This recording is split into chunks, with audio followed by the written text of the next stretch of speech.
of Islam. He was allowed to give a massage, and the Maharaja, very pleased, handed him about a 350-carat stone and said goodbye and walked out the door. He ran immediately down to the jeweler's, which at that time was Stuckey's jeweler's shop on Vine Street. He ran inside. He said, "How much is this thing worth?" The guy looked. I didn't even need his glass. He said, "If you had a carload of these things, maybe 38 cents. Your turn. A friend of mine was hitchhiking in Kansas, the state of Kansas, and the car slowed down for him. And he thought he was going to get a ride, but the driver stuck his head out and said, "What political party are you?" My friend said, "I'm a Democrat." And the guy said, "Fuck you," and drove off. So he thought about that a while, but he was pretty, he was an old Roosevelt liberal. Some of them still survive. And the next car came along that slowed down. The guy stuck his head out and said, "What political party are you?" And he said, "Democrat," gritting his teeth. And the guy said, "Walk, you bum," and drove off.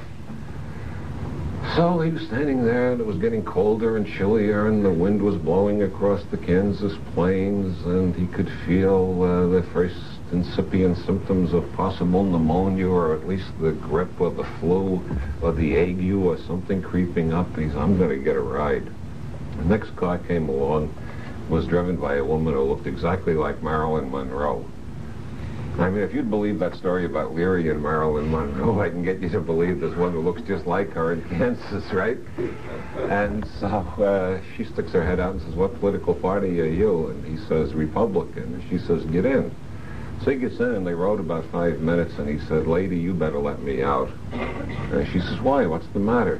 He says, "I only been a Republican 5 minutes, and already I feel like screwing somebody."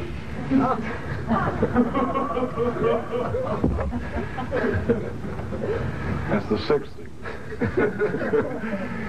That's known as ethnomethodology, and if you get Harold Garfinkel's Principles of Ethnomethodology, you'll understand how changing your label can change your entire mind that quickly.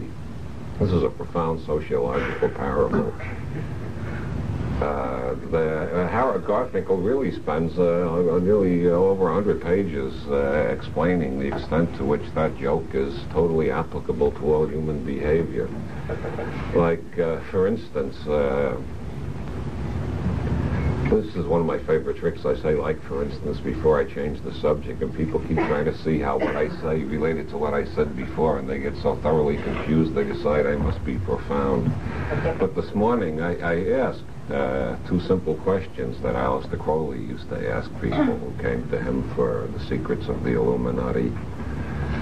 I'm sorry, I'm going to digress again. Crowley has a great poem about that, about people who came asking him the secrets of the Illuminati, and finally he told one American millionaire, if you write out a check right now for 500,000 pounds, I'll tell you the ultimate secret. And the guy wrote out the check right away, and Crowley wrote out a note and handed it to him, and it said, "There's a sucker born every minute."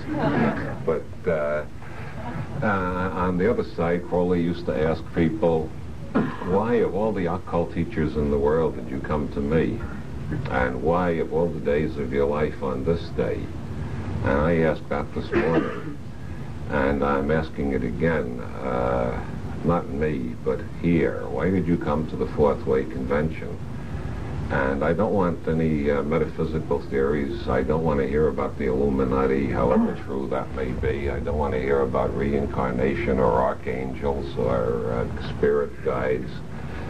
Getting down to the level of Carl Sagan, say, looking at things from the point of view of people who got degrees from American universities in the 1950s, and because the diploma said they were educated, they still think they know how the universe runs, and it's all very simple, as Sagan. Reverend Sagan is on Channel 9 every Sunday. You go over to Channel 38 and you get another fundamentalist telling you that if you don't believe in Jesus exactly as he interprets Jesus, you're really going to catch it. And you go over to Channel 9 and you got Reverend Sagan explaining if you don't accept the dogma of the sacred, infallible, evangelical, first reformed, fundamentalist church of scientific materialism, you are damned forever. And it's basically the same pitch, but look at it from the Carl Sagan point of view for a minute. The most reductionist, simplistic, everything is the result of mechanical causes.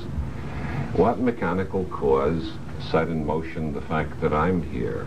I've done this exercise a lot. It happens to be a Theravada Buddhist exercise. And I know, having done this exercise many times, that one of the reasons I'm here is because I had polio twice.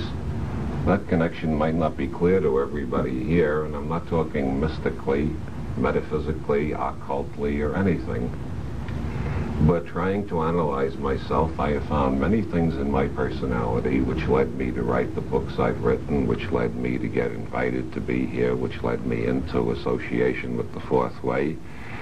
Go back to the fact that I had to learn to walk 3 times, where most people only have to learn to walk once. I can see definite things in my personality that come out of the polio, just like there are things that come out of the fact I went to a Roman Catholic church school taught by nuns for many years. And I've always been grateful for having a good Catholic education, because when people tell me how wonderful I am, I never believe it. I still have the voice of all these nuns in my head saying, "You are a no good shit." They never use language like that, but that's the way as a child I internalized it. I am a no good shit, and they all know it. And it's a nice balance to have. When you read glowing reviews of your works and so on. So polio has something to do with why I'm here. Believe it or not, so does Emperor Norton. I had many reasons for moving to California, but one of the reasons in my head, it was quite conscious and it was a strong motivation. I was becoming a freelance writer, and I decided I could live wherever I wanted, because your freelance writer can go like the wind.